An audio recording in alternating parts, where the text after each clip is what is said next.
विश्वास और यकीन नहीं रहा किसी का भी। भाई भाई का यकीन नहीं करता, बेटा बाप का नहीं करता, सास बहू का नहीं होता, पति पत्नी का भी नहीं है। ये हालात है कि नहीं है? घरों में लड़ाई है, झगड़ा है, सत्संगों में आते हैं, मंदिर मस्जिदों में जाते हैं मत्था टेकने के लिए, फिर शांति कायम क्यों नहीं होती? फिर भी ये बुराइयां दिलों में क्यों है, क्यों नहीं निकालते? गुरु से नाम ले लिया, तुम पार उतर गए क्या? नाम लेने से तुम्हारा हो गया कल्याण? नाम जो ले लेता है उसका तो सारे दुख दूर हो जाते हैं। कबीर साहब कहते हैं हमारे सारे दुख बिसर गए, सतगुरु की हमने शरण ली। सारे दुख बिसर गए। सारे दुखों में कौन से दुख आ गए? शारीरिक दुख भी दूर हो गए, मानसिक दूर हो गए और आत्मिक भी दूर हो गए। 3 तरह के तो रोग हैं। कबीर साहब जैसे संतों ने वाणी कही कि संतों के संग में आने से, गुरु से नाम लेने के बाद तो उसके सारे दुख बिसर जाने चाहिए। लेकिन यहाँ तो दुख बिसरे कहाँ के, दूने दुख और लगा लिए। मंशा कुछ और होती है, मंशा कुछ और होती है। सतगुरु के पास हम इस उद्देश्य से आते ही नहीं कि हमारा कल्याण हो, हमारा सुधार हो। उसके पीछे कहानी कुछ होती है, कोई कुछ चाहता है, कोई कुछ चाहता है, लालच है। उसके पीछे भी स्वार्थ है। कोई संतान चाहता है, कोई धन चाहता है, कोई नौकरी चाहता है, कोई रोग से निवृत्ति चाहता है। लेकिन उनको जो दवा दी गई उस दवा का प्रयोग करना ही नहीं जानते, ना उसको प्रयोग करना चाहते हैं। संत उनको अमोला नाम देते हैं जो सब चीज़ों का इलाज है। उसको पाके आदमी के शारीरिक भी, मानसिक भी, आत्मिक भी सब दुख दर्द जितनी भी परेशानियां हैं सब दूर भाग जाती हैं। परंतु क्यों नहीं भागती? मन उन्होंने गुरु को नहीं दिया, दुनियादारों को दे रखा है। संसार के पदार्थों में लिप्त हैं वो, इंद्रियों के भोगों के स्वाद के आशिक हैं वो, नाम के आशिक नहीं हुए। अगर नाम से प्रीति होती, गुरु से प्रीति होती तो दुनिया की चीज उनको कर सकते हैं। अरे नाम की प्रीति तो मीराबाई की हुई थी।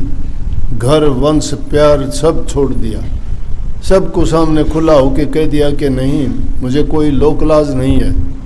तुम्हें लोकलाज होगी, मैं तो घुंघरू बांध के भी नाचूंगी। ये जाति पाति कुल बढ़ाई, धन संपत्ति, ये वंश परिवार नातेदार, ये मेरा क्या करेंगे? कौन मेरा मददगार है दुनिया में? कौन किसका मददगार है? मतलब के मददगार हैं। जब तक किसी का स्वार्थ पूरा होता है तुम बहुत अच्छे लगते हो। जिस दिन उनका स्वार्थ पूरा नहीं होगा उसी दिन तिलांजलि दे देंगे, भाग जाएंगे। कोई साथी नहीं, साथी मतलब के, साथी अपने हित के, साथी अपने सुख के। सुख के सब साथी, दुख में ना कोई। लेकिन संतों की शिक्षा और संस्कार ये हैं कि सुख और दुख को बराबर मान ले। सुख में सुखी नहीं, दुख में दुखी नहीं। सुख आता है तो परमात्मा का शुक्राना करना चाहिए कि शुक्र मालिक तेरा कि तुमने ये सुख दिया। लेकिन गाफिल होने की बात नहीं है, वो भी चला जाएगा, सुख रुकता नहीं है। दुख आए तो उसमें भी घबराना नहीं। उस टाइम में आदमी को पुकार करनी चाहिए, अर्ज करनी चाहिए, प्रार्थना करनी चाहिए कि मालिक ये दुख की घड़ी है, इसको टालना, विचलित ना हो। हमने सीखा है, संतों की शिक्षा ये है। अरे संतों की शरण में गए, रोजाना सत्संग सुनते हो। स्वामी जी महाराज ने भी तंग ये इस तरह वाले हालात देख के बोलना पड़ा। कहने लगे सत्संग करत बहुत दिन बीते, अब तो छोड़ पुरानी बाण। पुरानी बाण को छोड़ता नहीं है। गुरु वचन मानने नहीं, गुरु ही लगावे तो उस उल्टा काम है। गुरु से कहते मेरी इज्जत नहीं करता तू, गुरु इज्जत करे तो हमारे सर पर बैठा ले। गुरु की इज्जत तुम करोगे कि गुरु तुम्हारी करेगा? फिर हमारे दुख दर्द कैसे दूर होंगे? उनको तो यमन को न्योता दे दिया जो गुरु से मान बढ़ चाहते हैं, गुरु से इज्जत चाहते हैं। गुरु तो दे देगा, इज्जत देगा, सबको देगा। इतिहास पढ़ के देखो, संतों ने अपनी तो मानी ही नहीं। जो दुनियादारी की चीजों के गुलाम थे उन्होंने अहंकार दिखाया, किसी ने ताकत दिखाया राज का, किसी ने अपने ऊंचे पद का दिखाया, लेकिन सबको मुंह की खानी पड़ी।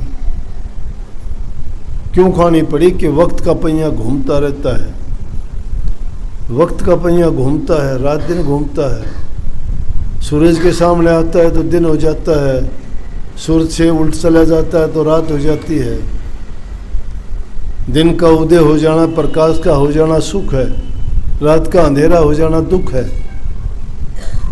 ये चक्कर चलता ही रहता है, सृष्टि का रुकता नहीं है। सुख और दुख भी इसी प्रकार से है। सुख तो आदमी को प्राप्त करने के लिए कितनी मेहनत करनी पड़ती है, फिर भी शायद नहीं पा पाता हो, फिर भी कोई ना कोई रुकावट दखल आ जाएगी उसमें। लेकिन दुख तो तैयार रहता है, बिना बुलाए आ जाता है। लेकिन उस दुख को संतों ने कहा कि बलिहारी व दुख की पल पल नाम रटाए। कहते सुख के माथे सिर पड़ो जो नाम ही से जाए। सुख आ जाता है, इंसान गाफिल हो जाता है, पता नहीं अपने आप को क्या मानता है, कुछ का कुछ समझने लगता है। 2 पैसे किसी के पास हो गए, दूसरे को इंसान नहीं गिनता। थोड़ा सा कोई ऊंचा पद मिल गया नौकरी पेशे में, रोजगार में, तो दूसरे को इंसान गिनता ही नहीं, दूसरे को पशु के समान बर्ताव करता है। तो ये मान बढ़ाई, पान प्रतिष्ठा, धन मकान, ये चीजें किस काम की हैं? कितने दिन के लिए? चली जाएंगी एक दिन। जो उनका मान करता है वो ही नहीं रहता। रावण के 10 ईस और 20 भुजा थी, क्या काम आई? सबकी सब व्यर्था गई। इसलिए अच्छे काम करो, नेक काम करो, बुराई से बचो। कुछ नहीं मिलता, 2 दिन की जिंदगानी है, बहुत छोटा सफर है, लेकिन उसको कोडियों के भाव बर्बाद करते हैं, मानते ही नहीं। कोई धन इकट्ठा करने में लगा हुआ है, क्या कर लोगे? धन इकट्ठा करके छोड़ के ही तो जाना होगा। उसको इकट्ठा करने के लिए दूसरे लोगों के साथ क्या क्या बर्ताव कर जाते हो। अरे अगर तुम प्यार का बर्ताव करते, किसी का दिल जीतते, तो कम से कम तुम्हारे जाने पर 2 आंसू तो टपका देता हो। कम से कम उसको ये तो महसूस होता कि मेरा दुनिया से कोई चीज गई। और जो दुष्टपना करता है, नीचपना करता है, वो तो जीते जी भी उनसे जो मान पाता है सबको पता है। भक्ति ऐसी चीज है जो इंसान को इंसानियत का चित्र दिखाती है, दर्पण दिखाती है कि देख इंसानियत ये होती है। संतों के सत्संग में जाके भी अगर तुम्हारी ये बात नहीं छूटी तो संतों की शिक्षा नहीं, तुम तो खुद ही ज्ञान से भरे हुए हो। और ये ज्ञान भी नहीं है, ये अज्ञान है। जो इंसान को गुरु से बेमुख करे, सत्संग से बेमुख करे, नाम से बेमुख करे, परमात्मा से बेमुख करे, वो क्या है? अज्ञान है। वो डबोता है इंसान। और ज्यों ज्यों भक्ति का ये रूप, ज्यों ज्यों तुम्हारी भक्ति दृढ़ होती चली जाएगी, नाम की कमाई जितनी करते चले जाओगे उतने ही दीन गरीब और ऐसे हो जाओगे मिट्टी जैसे। कोई असर नहीं होगा आप पर, कोई कुछ कह लेगा, कोई कुछ कर देगा तो भी कहोगे चलो तेरा परमात्मा भला कर। ये चीजें हमारे अंदर नहीं आती। दुख माँ बाप का संतान की तरफ से है। आज के युग में संतान इंसान को चैन नहीं लेने देती। उसका जिम्मेवार कोई नहीं, माँ बाप जिम्मेवार है। उनको अच्छे संस्कार और शिक्षा नहीं देते।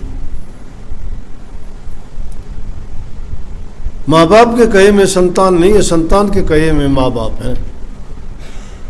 वो कहते मैं ये करूँगा, आप कहते हो ये नहीं करना, तो तुम्हारी बात नहीं चलेगी। वो जो कहेगा वही करेगा। वो कहता है मैं तुमसे ये चाहता हूँ, तुम कहोगे ना ना मैं नहीं कर सकता, वो कहेगा मुझे नहीं पता, कहीं से भी करो मुझे चाहिए, उसको लेके देना पड़ेगा। हमारा देश ऐसा था जिसमें संस्कार थे कि बच्चे माँ बाप का कहना मानते थे, बूढ़े बुजुर्ग की इज्जत कदर करते थे, आपसी छोटे बड़े की लिहाज थी, प्यार का वातावरण था, शांति थी। एक एक छत के नीचे इतने लंबे लंबे बड़े बड़े परिवार रहते थे। आज परिवार टूट गए, 2 या 3 घर में।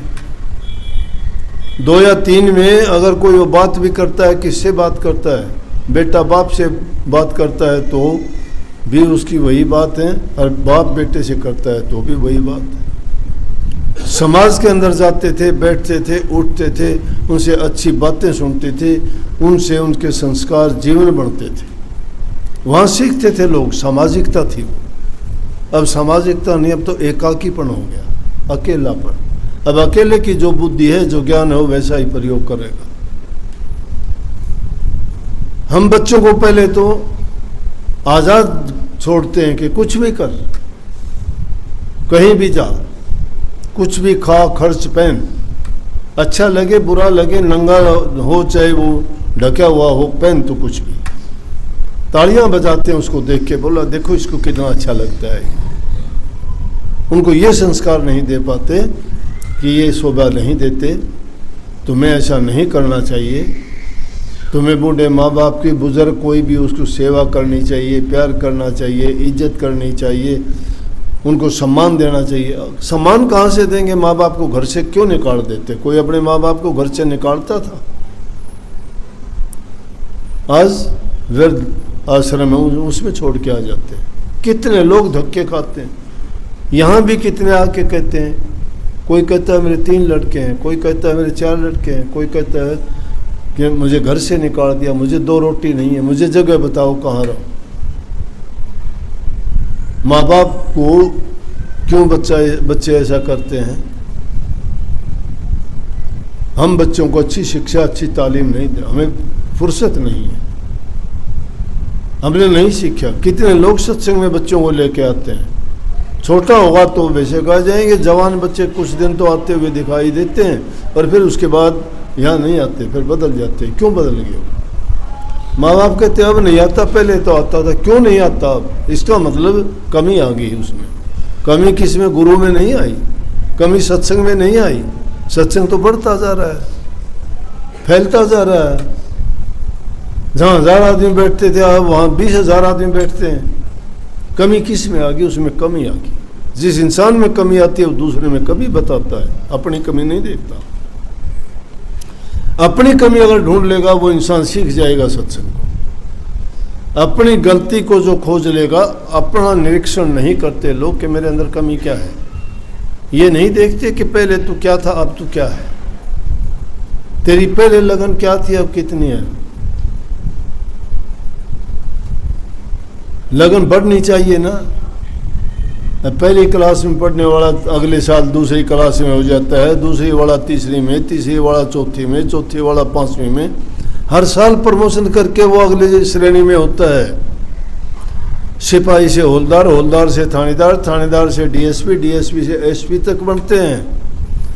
फौज में भी इसी प्रकार से सिपाही, लहसनायक, हवलदार, सूबेदार, कैप्टन, मेजर, जनरल बनते हैं कि नहीं? टाइम गुजरने के साथ साथ जो मेहनत करते चले जाते हैं उनका ओहदा बढ़ता चला जाता है, लेकिन सत्संगियों का ओहदा क्यों गिरता है? सोचा कभी? दुनियादारी के 4 पदार्थ मिल के पेट भरा वही गुर्राने लगता है। उसकी आवाज़ बदल जाती है, उसका लहजा बदल जाता है, रहन सहन बदल जाता है, कर्म बदल जाते हैं। वो नहीं देखता अपने आप को, फिर बड़ा मानता है।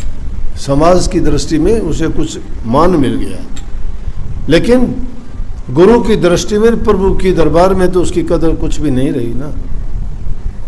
क्या कदर पाएगा वो? जब हर चीज में आदमी 4 पैसे वाला 10 पैसे करना चाहता है, 10 वाला हजारपति, हजारपति लखपति, लखपति वाला करोड़पति बनना चाहता है, साइकिल वाला मोटरसाइकिल, मोटरसाइकिल वाला कार, कार वाला हवाई जहाज तक लेना चाहता है। लेकिन सत्संगी क्यों गिरते हैं? ईश्वर ख्याल आया कभी? तुम कहते हो हमने नाम ले लिया, तुम कहते हो हम सुमरण करते हैं, तुम कहते हो हम ध्यान करते हो। किस चीज का ध्यान? ध्यान दुनियादारी की चीजों का करना सीख लिया क्या? भक्ति करने का ध्यान तो नहीं किया आपने। भक्ति करने का ध्यान करते तुम्हारा भी ओहदा ऊंचा हो जाता। वो गिनी चुनी बात सीखी सिखाई वो कहते रहते हो। अपना अनुभव किया क्या कोई? सुनी सुनाई किताबों की, खाया उल्टी कर दी, क्या पाया आपने? उसके लिए मेहनत करनी पड़ती है इंसान को। और इस क्षेत्र में जो आध्यात्मिक जीवन में मेहनत करता है वो तो शांत होता चला जाता है। वो समझ लेता है इस दुनिया के राज को। वो अपने आप को समझाता है, दूसरे के लिए समझ नहीं है। मैं सत्संग आपको नहीं कराता, मैं अपने आप को कराता हूं। हम ऐसी बिगड़ी हुई रूह थे, लेकिन हम सतगुरु की शरण में गए ना, उसके बाद हम नीचे नहीं गिरे, चढ़ते चले गए। चाहे दुनिया विरोधी होगी हमारी, दुनिया विरोधी होगी, लेकिन हम गिरे नहीं। क्यों नहीं गिरे? कि दुनिया जो कहे वो सोचे वो समझे, लेकिन हम अपनी तरफ से अपने आप को पवित्र रखें, अपने आप को आगे बढ़ाने के लिए मेहनत करें, अच्छे गुणों को अपनाएं, बुरी आदत को छोड़ दें। क्यों नहीं संवरेगा? अपना के देखो। लेकिन बाधाएं आएंगी, ये आदमी की जिंदगी के अंत तक आएंगी। ये तो इस प्रकार है, एक सत्संगी का जीवन ऐसा है जैसे बड़बेर के पास में केड़ा बो देना। केड़ा अपने स्वभाव से भी हिलेगा तो भी बड़बेर उसके पत्तों को चीर देगी, उसका कोई मतलब नहीं है उससे। वो अपनी मस्ती में पत्ते हिलाता है, लेकिन बड़बेर चीर देगी, उसको जलन है। इसीलिए अच्छे सच्चे रास्ते पे चलते हुए बड़ी परेशानियां होती हैं, इतनी दिक्कत आती है आदमी को, बड़ी अपने तन के कपड़े भी दुश्मन हो जाते हैं बुरे वक्त में। इतबार नहीं रहता इंसान किसका विश्वास करे। लेकिन जिसका सतगुरु पे इतबार है ना, वो और इतबारों का भरोसा नहीं करता किसी का भी, और ना कोई किसी का साथ देने वाला है। बताऊं, साथ तुम्हारे या तो कर्मों ने देना या तुम्हारे सतगुरु ने देना है। इसलिए अपना कर्म बढ़ाओ, कर्म सुधारो और बच्चों को अच्छे संस्कार दो। सबको बहुत बहुत आशीर्वाद राधा।